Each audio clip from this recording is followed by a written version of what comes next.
Hi, my name's Ben. I work for the Game House, and today we're just going through the Week 3 schedule, talking about what games to get excited about and what games you can just sort of ignore or watch on Red Zone. We're going to start with Thursday Night Football. That's the Giants and the 49ers. This is actually a bigger game than you might think because the Giants are going to fall to 1-2 if they lose this game, and they've looked awful in both of their games, even though they're 1-1. So if the 49ers absolutely blow out the Giants, it's time to panic about the Giants, bar none. Daniel Jones had an incredible second in Week 2, but was awful and sacked a ton, and no one could do anything during that first game against the Cowboys. And this is a conference game, even though it's not a divisional game. So a little more interesting than you might think. And then also you'll tune in not only because it's Thursday, but that 49ers defense is great. And it could be really interesting if the Giants offense really is this bad, how much the defense could stifle them just like the Cowboys did. Falcons-Lions, one's 2-0, one's 1-1. The Lions were supposed to be this juggernaut this year. I don't think they've looked great in either of their games, even though they beat the defending Super Bowl champions.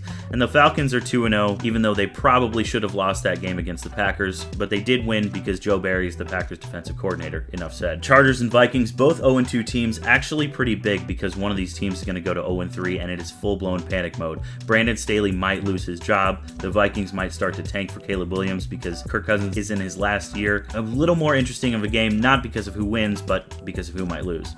Saints-Packers, not a lot to talk about other than can Jordan Love continue to look good. Texans-Jaguars, a nice little divisional game. Can the Jaguars offense bounce back from only putting up 9 points against the Chiefs? And then can CJ Stroud continue to throw for a bunch of yards? He's been looking good from the pocket.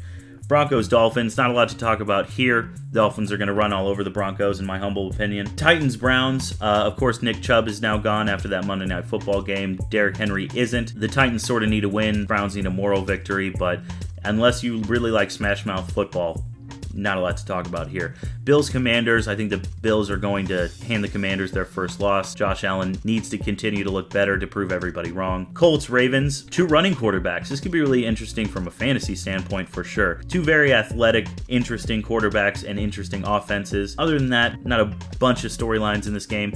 Patriots-Jets is huge because the Patriots have beaten the Jets over and over and over again. I think it's something like 15 straight. And then Zach Wilson is still the quarterback since Aaron Rodgers went down. Will the Jets need to trade for a quarterback, or will Zach Wilson look serviceable enough that they don't need to trade away another draft pick? Panthers at Seahawks, I think the Seahawks are going to walk away with that one pretty easily. Chiefs and Bears, same thing with the Chiefs. The Bears have looked awful. Cowboys and Cardinals. Cardinals are in the Caleb Williams sweepstakes, and the Cowboys defense looks really, really good. So if you have the Cowboys defense on your fantasy team, look forward to this one. Steelers-Raiders. The Steelers offense is by far the worst in the league right now, even behind the Bears. And then the Raiders, who knows what's going on with them other than Devontae Adams. Eagles and Buccaneers is actually huge. Both these teams are 2-0. Baker Mayfield has looked excellent. Will he continue to look excellent against that Eagles front seven? Will Mike Evans and Chris Godwin carve up that Eagles secondary, which can get got, or will the Eagles run all over them? I'm actually really interested in that game. And then the biggest game, I think, of Week 3 is Rams-Bengals. Not because of the Rams. The Rams have been a decent story, Puka Nacua and all that, but the Bengals need to avoid falling to 0-3. Remember, they started 0-2 last season and then rattled off 10 straight at a certain point in the season and won the AFC North, went all the way to the AFC Championship game. Is it time for the Bengals to panic about the offense and how it's not getting things done? And are the Rams going to continue to be a surprise and maybe give the 49ers a run for their money, even though they lost against them last week? So that's just a quick look at the Week 3 schedule. Some games to be interested in, some games to skip, but let me know what you think down below, and thanks for watching. I appreciate it.